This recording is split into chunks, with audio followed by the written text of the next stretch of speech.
At our baby's first birthday, my MIL gave him a toy labeled from Grandma, the favorite one. I didn't say a word. But for Christmas, I had custom pajamas made for our son that read, "Loved equally despite the merchandising." She gave him another gift anyway.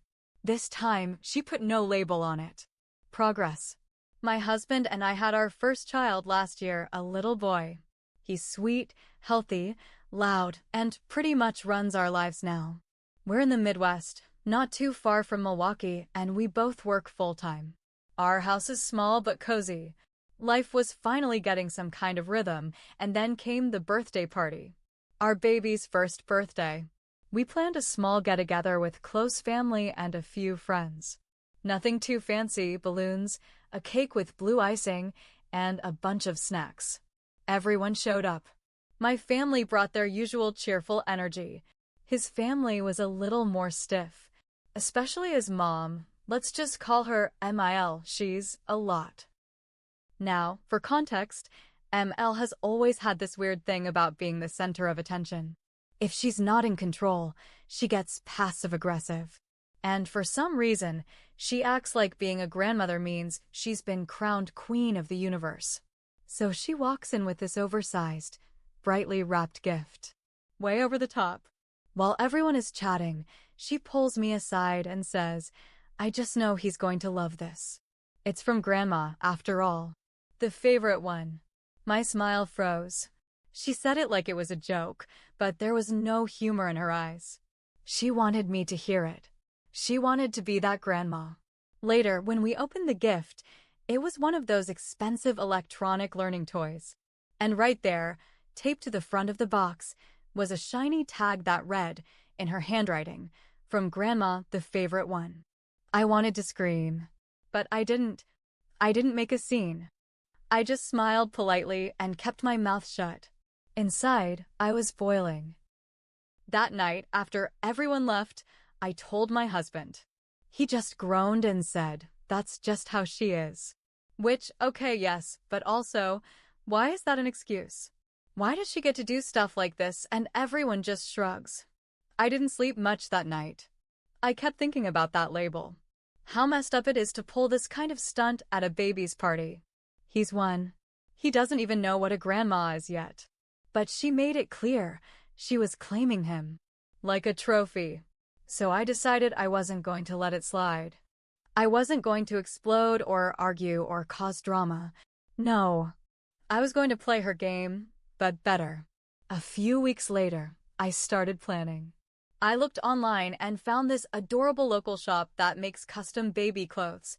I reached out and asked if they could embroider something on pajamas. The lady said sure. So I sent in my request. Simple. Direct. A message wrapped in a cozy pair of footy PJs. It was perfect. Christmas came fast. We hosted dinner this time. MIL showed up again, dressed like she was going to a gala instead of a family get-together. My parents were there, my husband's siblings, and a couple cousins. Cozy, loud, messy, exactly how it should be. I waited until after dinner to bring out our son in his new Christmas pajamas. As soon as ML saw him, her eyes zeroed in on the text across his chest. I saw her mouth twitch. She looked at me. I looked right back. No words exchanged. Just vibes. Later, she handed our son a gift. No tag. No label. Just a normal, plain wrapped box. I almost laughed out loud. I didn't say anything. I didn't make a comment. I didn't pat myself on the back in front of anyone. But I noticed the shift. ML was quieter that night. A little more careful. Like she knew I wasn't going to roll over anymore. And that's where things started to turn. Not dramatically. Not overnight. But little things. She started texting me instead of only my husband. She started asking what we needed instead of assuming. And she never used favorite again, not even jokingly. But she wasn't done. Because the next time we visited her house, she had another plan. And let me tell you, this time she tried to outdo the pajamas. So, after the pajama message, things went quiet for a little while. ML didn't say anything directly. No sarcastic texts, no passive-aggressive comments. I thought maybe I had actually gotten through to her. Maybe she realized how childish that whole favorite tag thing was. But I should have known better. About 3 weeks after Christmas, my husband got a text from his mom. She wanted us to come over for a late New Year's lunch. Nothing fancy, just a family thing, she said. I didn't want to go, but he gave me that look, the one that says, just go so we don't have to deal with more crap later. So I went. We packed up the diaper bag, loaded up the baby, and drove across town. When we got there, everything seemed normal at first. She hugged us, kissed the baby's cheek, offered coffee. The usual fake pleasantries. Then she said, I set up a little surprise for my grandson in the guest room. Just something fun. My stomach dropped. My husband gave me a confused look, and we followed her down the hallway. She opened the door with this big smile, like she was unveiling some grand prize. Inside the room was a toddler-sized play tent. It was shaped like a castle, filled with plush toys, books, and one of those expensive mini rocking horses. But that's not what got me. On the wall above the tent, there was a custom-made wooden sign. In bold letters, it said, Prince of Grandma's Castle. And right underneath, carved into the wood, where he's always the favorite. I froze. Literally just stood there. I looked at my husband. He looked at me. And Emile stood there smiling like she'd just solved world peace. I said nothing. I picked up my baby, turned around, and walked back into the living room. I sat down, pulled out a bottle, and started feeding him. My hands were shaking. My husband followed me a few minutes later. He sat next to me and whispered, Are we staying? I shook my head.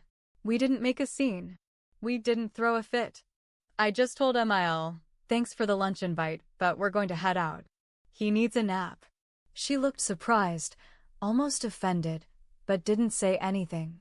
Maybe she thought we'd laugh about it later. Like it was just another joke. But I was done laughing. This time, I didn't wait for the next holiday. I went to my computer that night and started designing something new. Not pajamas. Not a sign. Something permanent. Something we could hang in our home, right in the baby's room. A framed print with a simple quote, Home is where love is shared equally. And under it, I added in small letters, no favorites. Just family. I had it professionally printed and framed. When it arrived, I hung it right above our baby's crib. Then I took a picture. Posted it on my private Instagram, just close friends and family. No caption, just a little heart emoji. It didn't take long. ML saw it within an hour. She liked it, then unliked it, then liked it again. The next day, she called my husband. What's with that quote? She asked. Is that about me? He told her flat out, You're reading too much into it. But I knew she wasn't. She was reading into it. Because she knew what she did. And this time, it was her turn to sit with it. 2 weeks after that, we got a surprise invite from my husband's sister. She was throwing a birthday dinner for her oldest kid and wanted us to come. She said, Mom's going to be there, just a heads up. But she's been acting different lately. Quieter. That caught my attention. We went to the party. Normal kid stuff, pizza, balloons, cupcakes. When we arrived, Emile was already there. She greeted us, smiled at the baby, and didn't say anything weird. Until we were getting ready to leave. She pulled me aside near the coat rack. Quiet voice. Serious tone. I want to talk to you, she said. I raised an eyebrow. About what? I saw the picture. The quote. I get it, she said. But you have to understand, I'm just excited to be a grandmother. I said nothing. She continued. I went overboard.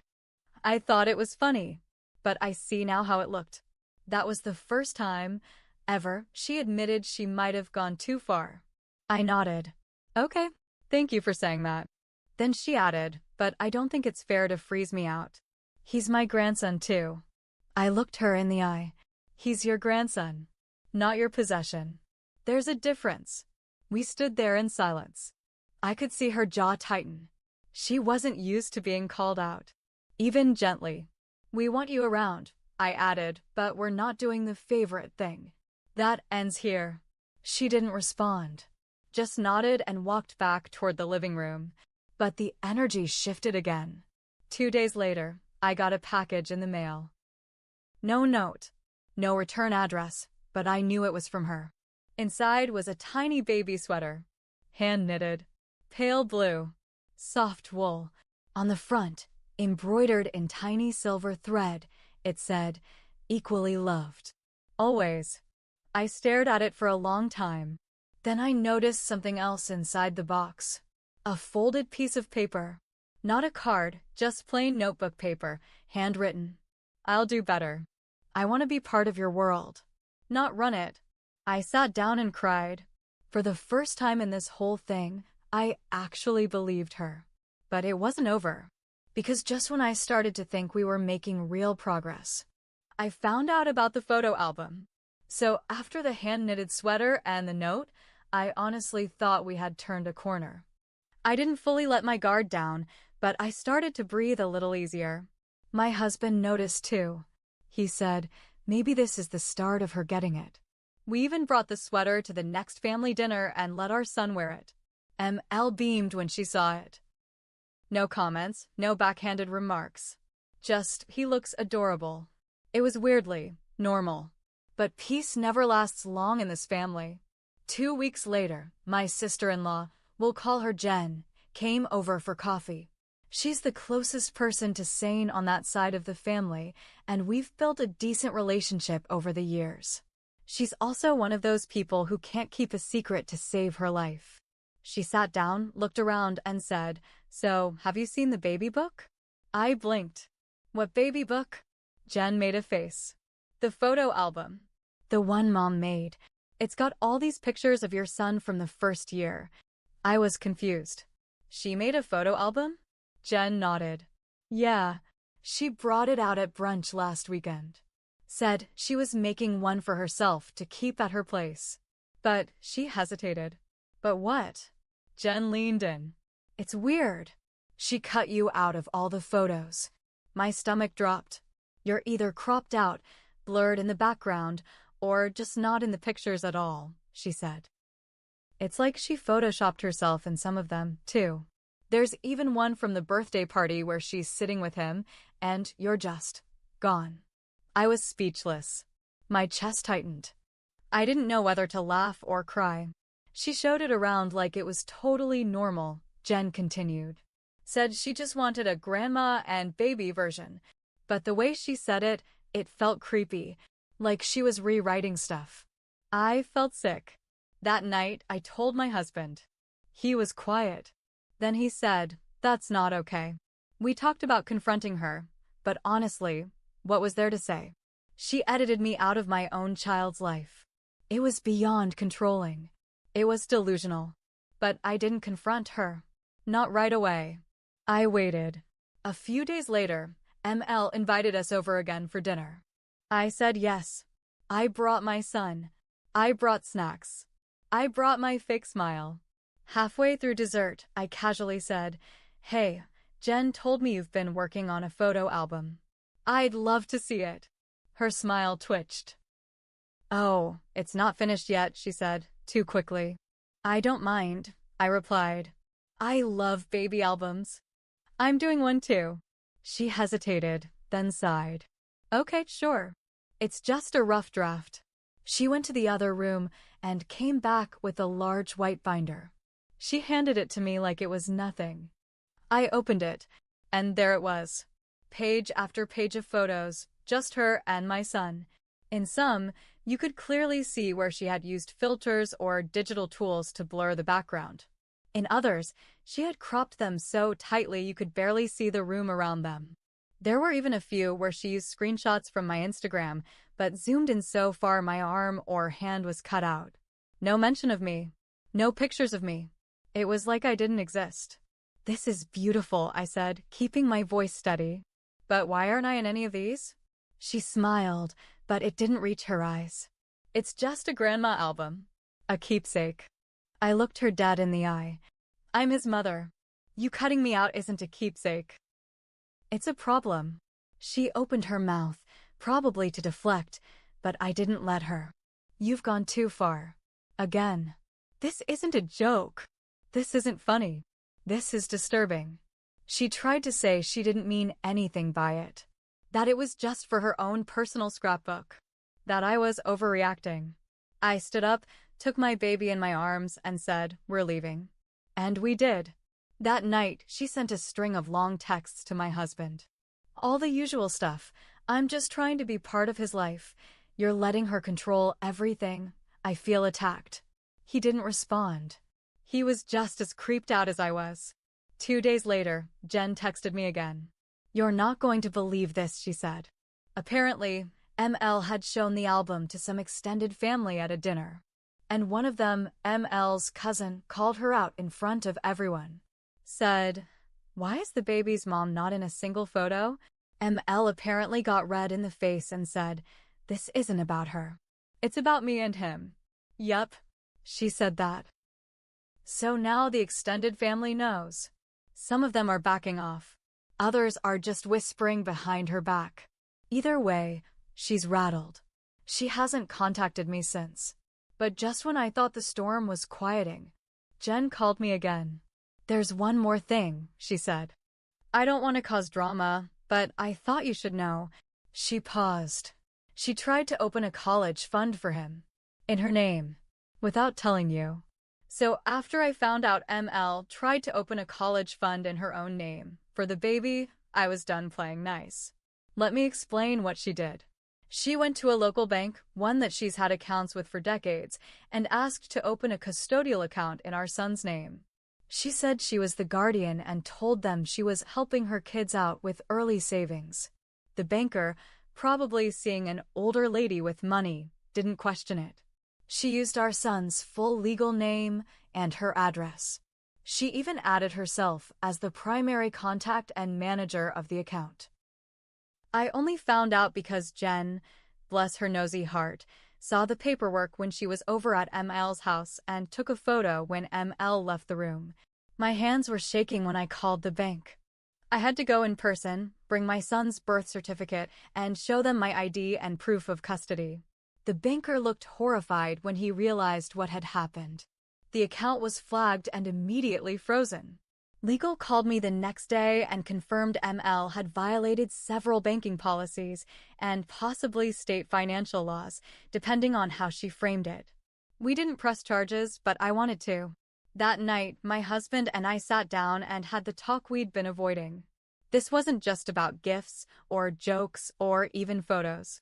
This was someone trying to replace me in my own child's life. Someone who thought she had the right to overstep, again and again, no matter the boundaries we set. And yeah, I had made mistakes too. I thought being quiet was the high road. That if I didn't stir the pot, things would get better. But all it did was give her room to grow bolder.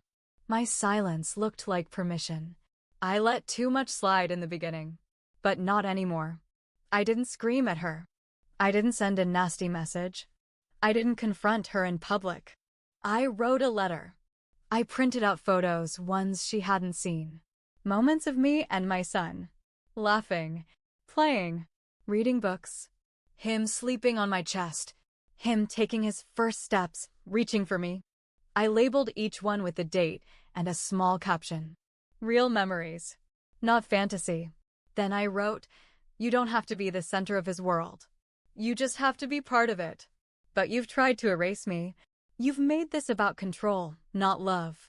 If you want to be in his life, it starts with respecting mine."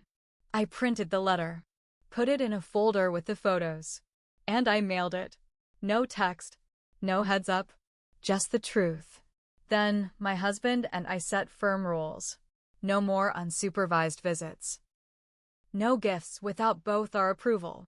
No private accounts, funds, or keepsakes behind our backs. And if she ever overstepped again, we were cutting contact completely. She didn't respond right away. But a week later, we got a card in the mail. A basic card with a note inside that said, "I was wrong. I thought I knew better. I didn't see what I was doing until you made me look. I'm sorry." And taped inside the card was a check. made out to me and my husband. In the memo line, it said, for his future. Handled by his parents. She finally got it. Sort of. Here's the thing. Family can love you and still mess you up. They can mean well and still cross every line. And sometimes you're so busy trying not to be dramatic that you let people walk all over you. I let her have too much space in our story. I thought biting my tongue was mature. That being above it would make her change. But the truth is, people only change when you force them to see what they're doing. My silence didn't protect my son. Speaking up did. And I'll never stay quiet again. The sweater she made? We kept it. But we framed it instead of letting him wear it again. It hangs next to the quote in his room now. Not because it's cute, but because it reminds me that love without respect isn't love at all. She still sees him. She still sends gifts. But every step is now on our terms. And if she ever forgets again? Well, I've got the whole album ready. And this time, I'm in every page.